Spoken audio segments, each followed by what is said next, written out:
Bonjour, j'espère que vous allez bien. Alors, j'ai décidé de faire cette vidéo pour expliquer pourquoi j'avais pris un long moment d'absence, pourquoi j'ai pris un temps de pause. Voilà. Il y a beaucoup qui attendaient cette vidéo et c'est un plaisir pour moi de la faire aujourd'hui. Euh, J'avais pris un congé, c'était pour des raisons de maladie. Donc, c'était pas de toute gaieté et tout, mais par la grâce de Dieu, je suis de retour, bien reposée, ça va mieux. Et c'était pas facile. C'était vraiment pas facile. Mais j'avais la main du Seigneur. Ça a commencé l'année passée. Pour ceux ou celles qui me suivent, vous savez que on m'a diagnostiqué une hyperthyroïdie. Donc ça, c'était vers octobre 2024. Donc j'ai commencé à prendre de la médication, du méthimazole, ou tapazole, je pense. Et ça allait bien pendant 3 semaines. Et à partir de la troisième, quatrième semaine, j'ai commencé à faire une réaction allergique à ce médicament-là. Donc, le médecin m'a dit d'arrêter et il voulait faire des analyses pour voir jusqu'à quel point le médicament avait touché les autres organes de mon corps, je voulais dire. Donc, je suis allée faire des analyses. J'ai fait une réaction allergique avec une atteinte hépatique, c'est-à-dire au niveau du foie. Les enzymes hépatiques étaient très, très élevées, pour mon cas, très élevées, plus de 15 fois élevées. Le taux de la normale, le taux supérieur au taux à la normale. Donc, tout le monde était inquiet. J'ai traîné ça pendant une année. Honnêtement, je devais avoir un suivi avec un autre spécialiste, mais j'ai négligé. Parce qu'il m'avait dit de faire des examens et moi, je ne voulais pas faire ça. Parce que je craignais la douleur, je ne supporte pas la douleur. Donc, au lieu de faire ça au mois de mars, j'ai reporté ça. Je pensais que ça allait descendre. Mais le taux n'est pas descendu. Ça a continué à rester à ce niveau-là. C'était vraiment haut. Tout le monde était inquiet. Je faisais des prises de sang, mais il fallait vraiment que je fasse l'analyse qui m'avait prescrit pour voir vraiment qu'est-ce qui se passe.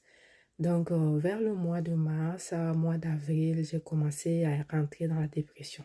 Ça n'allait pas.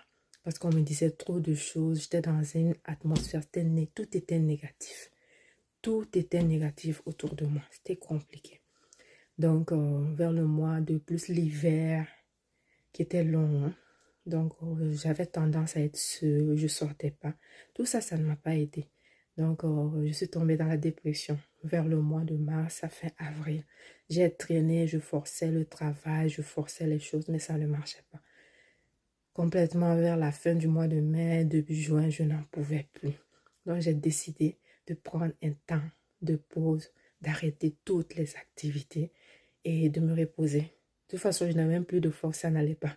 Voilà, donc je me suis reposée, j'ai contrôlé.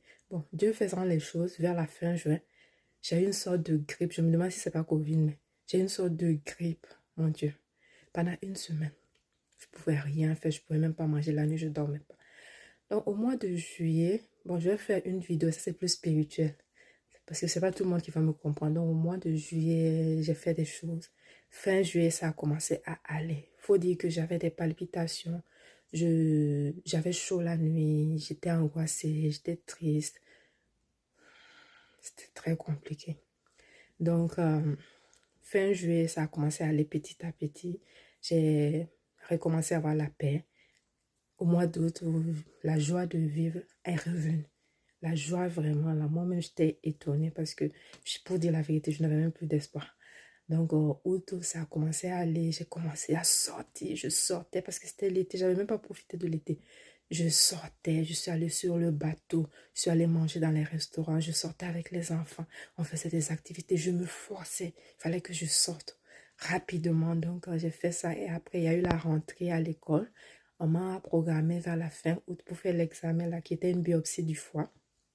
Et j'étais stressée ce jour-là. Je voulais pleurer. J'ai pleuré toute la journée. Donc, mais Dieu merci, j'ai pu faire. Et j'ai eu une petite hospitalisation. Ils ont observé, ils m'ont mis en observation pour voir si tout allait bien. Après, le soir, je suis rentrée chez moi. Je me suis reposée pendant 48 heures. Et après, c'était un mauvais souvenir. Mais après, c'est passé, j'ai oublié. Quelques jours après, le spécialiste m'a appelé pour me donner mes résultats et c'était bon. Dieu merci, c'était bon. Le Seigneur a agi vers la fin, vraiment. Et aujourd'hui, je suis de retour après 4 mois de congé quand même. Il y a beaucoup qui se sont inquiétés parce que c'est pas dans mes habitudes.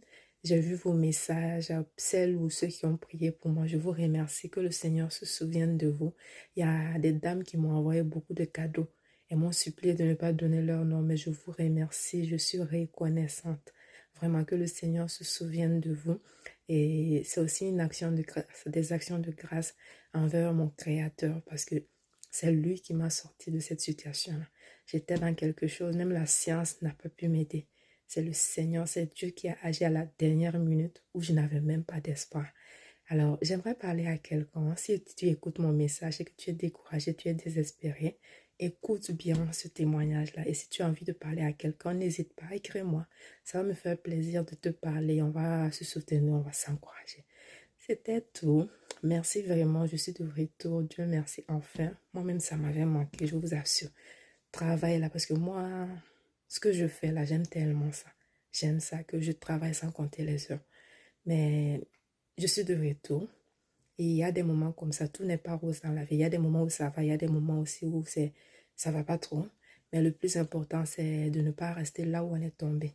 L'échec, ça peut arriver à tout le monde, mais le plus important, c'est de ne pas rester là où on est tombé. C'est de se relever rapidement, encore plus forte, encore plus déterminée. Donc, vraiment, je vous remercie pour ne pas que la vidéo soit trop longue. C'était ça. Si vous avez des questions, n'hésitez pas. Je suis vraiment de retour par la grâce de Dieu. Et vraiment, demeurez bénis.